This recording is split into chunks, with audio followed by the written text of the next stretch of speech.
time is it? Ow! I was just looking. Mahmoud, look at all this stuff. Vanakkam, this is David Baddiel. Omid Djalili. With Ashanti Omkar. Damari.com. Lovely to see you. I see you. I saw Infidel yesterday, laughed throughout it. Great. How did you find each other? You know, this is the first How do we time find you each guys other? You can't miss him, honestly. And he just has to stand and you see him. It was on a dating website. Yes, it was. It was on a sort of ethnic eHarmony.com. Yeah. No, I tell you actually, where I found him. Looking for a Pakistani-looking Jew. I tell you, actually, you were telling me. Ashanti was telling me that she used to watch the Merry Wife Experience. I did. Which is no, but here's the thing: is that I've been saying today. We've been asking where the inspiration for the film comes from. Is that when I was first on TV, a lot of people thought I was Asian, a lot of people thought I was Pakistani. Yes. And once a girl who looked a little bit like you, may have looked at the time, rushed up to me on the street and said, "Oh, you're the funniest Indian comedian I've ever seen." And I said, "Yes, I am," because I thought I'm going to take the compliment. And it wasn't you, was it? No. Oh, it's a shame. No.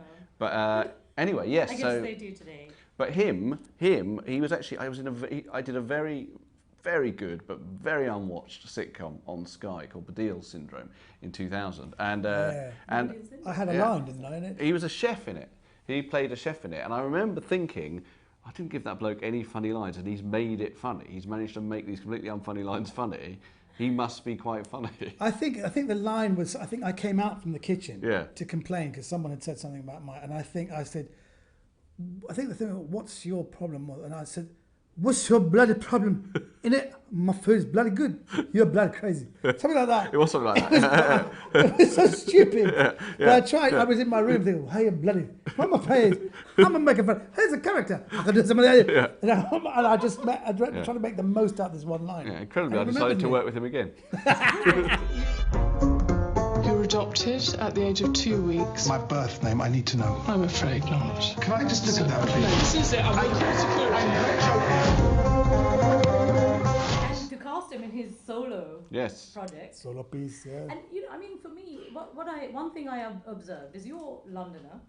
You're born and brought up in England. Yes. But all the roles you have to play are slightly, Middle Eastern characters. That's right. I'm an ethnic scumbag specialist. That's what I do. That's what I'm offered. It makes me a very good living. But how do you do the accent? What do you mean, how do I'm doing it? It comes naturally. Why? Is this the problem? Well, Omit's been me a lot of money. Incredibly, he's been in 20 films, always playing the ethnic scumbag. The same character. What do you want? Except until this film, where he's finally allowed to play A, someone who's a bit like him, but B, someone who's not actually a kind of absurd ethnic stereotype. We're looking for a kind of British Muslim who's kind of raised in Britain. How about do it like this? Can you maybe a little bit like that? Not so strangulated. How about up here? That's too loud. Finally, I get to play myself. That was the audition. He's just done it for you. Yes. I like it. I like it a lot because you actually conquered America as well. So you Conquered. You are Columbus. Solly Shimshilowitz. Solly Shimshilowitz. Why didn't they just call you Jew and be done with it? Jew! Don't dare tell anyone. Yes, I did a sitcom and I did a HBO special. And a lot of people don't know this. I'm the second performer from Britain to be offered an HBO special. Wow. Which is actually something I'm very proud of. I don't often talk about First one was Bobby Defro. Do you know what? I had a dream about myself the other day. I was on the front page of the Times. It said Omid Djalili, 1965 to 2010.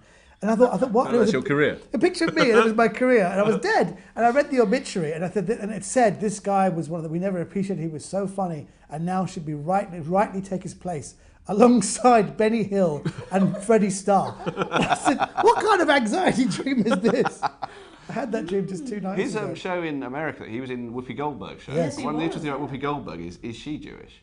Goldberg. I don't know.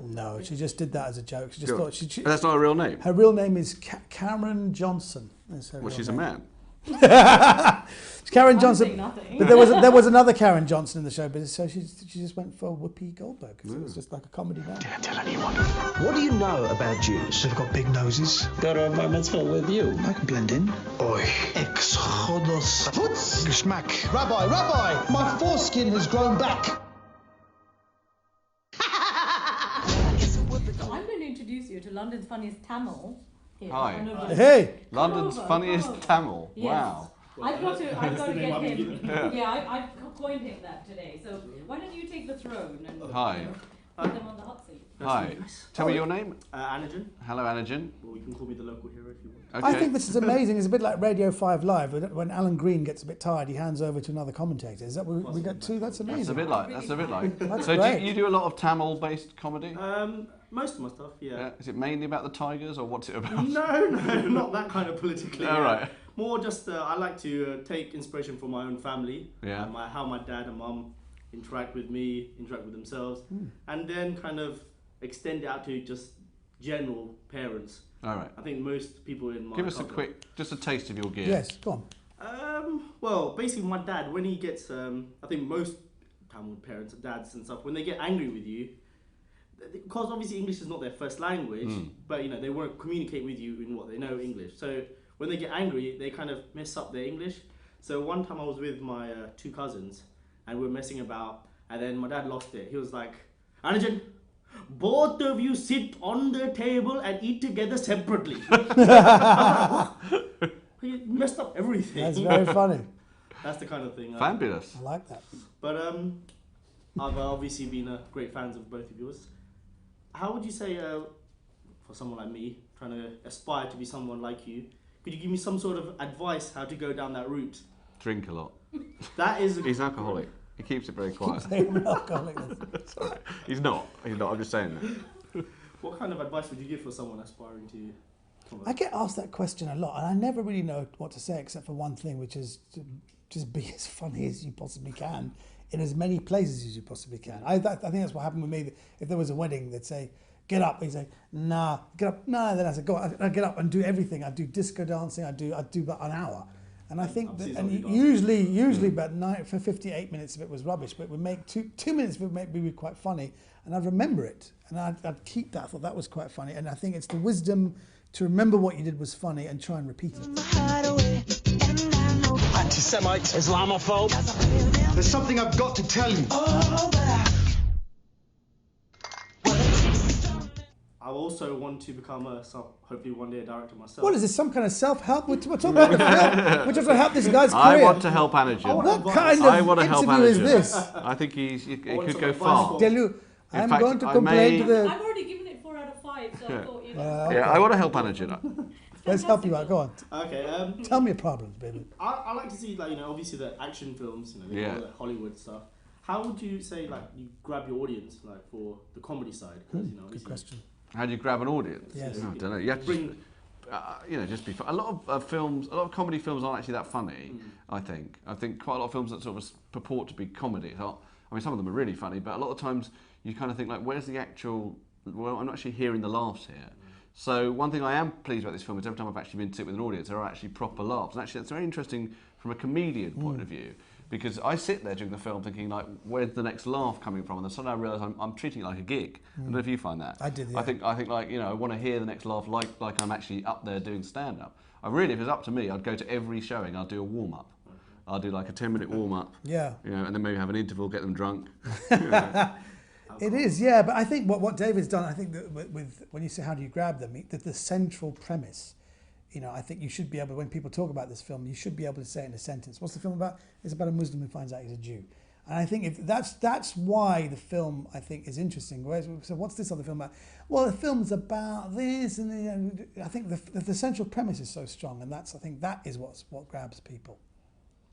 Is that it, Anujen? Is that it? Are you happy? Anujen's happy. You sorted? Yes. Is your career sorted now? I think so. It's hot though, isn't it? The punishment for this is death by stoning. Mazel tov. Yes, I gotta have faith.